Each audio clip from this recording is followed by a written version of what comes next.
राधा कौन है? आपको बड़ा कंफ्यूज होता है कभी कभी कि रुक्मणी, लक्ष्मी माँ तो रुक्मणी है, जो लक्ष्मी है नारायण, नारायण है कृष्ण, लक्ष्मी है रुक्मणी, फिर राधा कौन है?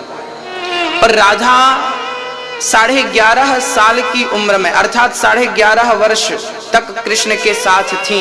उसके बाद जो वियोग हुआ तो 100 साल तक मिलन ही नहीं हुआ।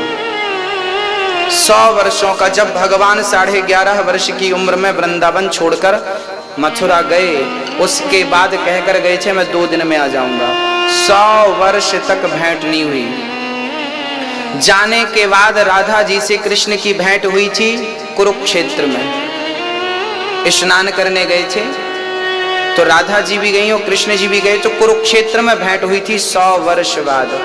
ये राधा कौन है? एक बात मैं क्लियर कर दूं कि राधा और कृष्ण 2 नहीं है। जैसे मिश्री और मिठास 2 नहीं है, ऐसे राधा और कृष्ण एक है।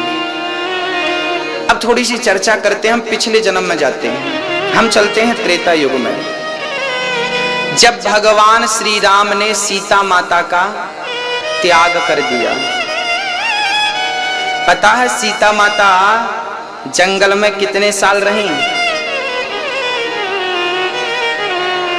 पता है आपको? माता सीता, जब राम जी ने सीता को धोबी भाई के कहने से त्याग दिया तो 11.5 वर्ष तक सीता माता जंगल में रही।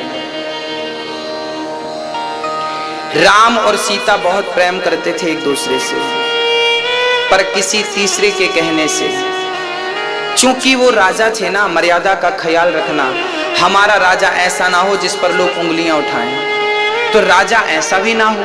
तो भगवान राजा थे, मर्यादा पुरुषोत्तम थे। तो राम जी ने सीता को घर से निकाल दिया। 11.5 वर्ष तक सीता माता रही। उसके बाद तो माता जी पृथ्वी में समा गई। इन्हीं दौरान लवकुश हुए, वो चर्चा अलग है। अच्छा, उन्हीं दौरान आपने सुना होगा कि भगवान राम ने राजसु यज्ञ किया था, पर वो यज्ञ ऐसा था कि उस यज्ञ में यदि हम गृहस्थ हैं तो पत्नी का होना अनिवार्य है। कोई भी पूजा पाठ, यज्ञ अनुष्ठान बिना पत्नी के नहीं होता, याद रखिएगा, है ना। पूजा पाठ करने का अधिकार गृहस्थों को है पत्नी के साथ। उस यज्ञ के आचार्य थे श्री वशिष्ठ जी, यज्ञ कर रहे थे वशिष्ठ जी। तो अब सीता नहीं थी, सीता चूंकि जंगल में थी और राम गृहस्थ थे, तो बिना सीता के यज्ञ संपन्न हो नहीं सकता था। तब गुरुजी से पूछा गया कि अब इस स्थिति में क्या किया जाए। तब गुरुजी ने कहा कि स्वर्ण की सीता बनाई जाए। तो उस यज्ञ में सोने की सीता बनाई गई और राम के बाजू में बिठाई गई। गुरु वशिष्ठ ने उस स्वर्ण की सीता की प्राण प्रतिष्ठा कर दी।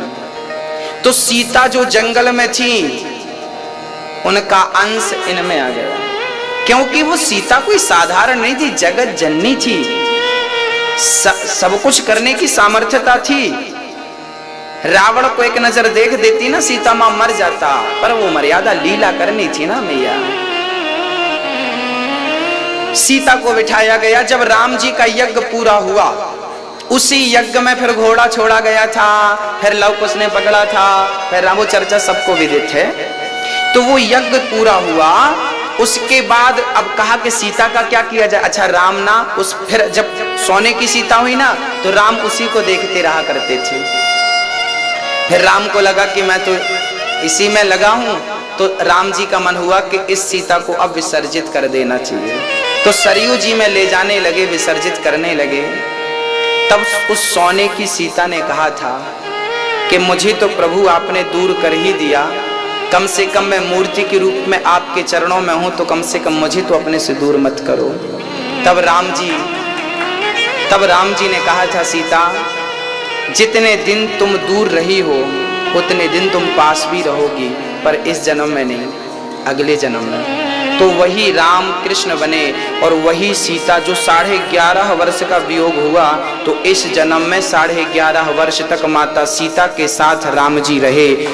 वो सीता राधा के रूप में थी और वो राम श्री कृष्ण के रूप में थे। बोलिए राधा कृष्ण भगवान। तो राधा कौन है? राधा वो सीता है, राधा वो सीता है जो मूर्ति के रूप में थी। जिस मूर्ति की प्रतिष्ठा कराई थी उस सीता के रूप में ही इस जन्म में वही शक्ति राधा के रूप में है और कृष्ण के संग वो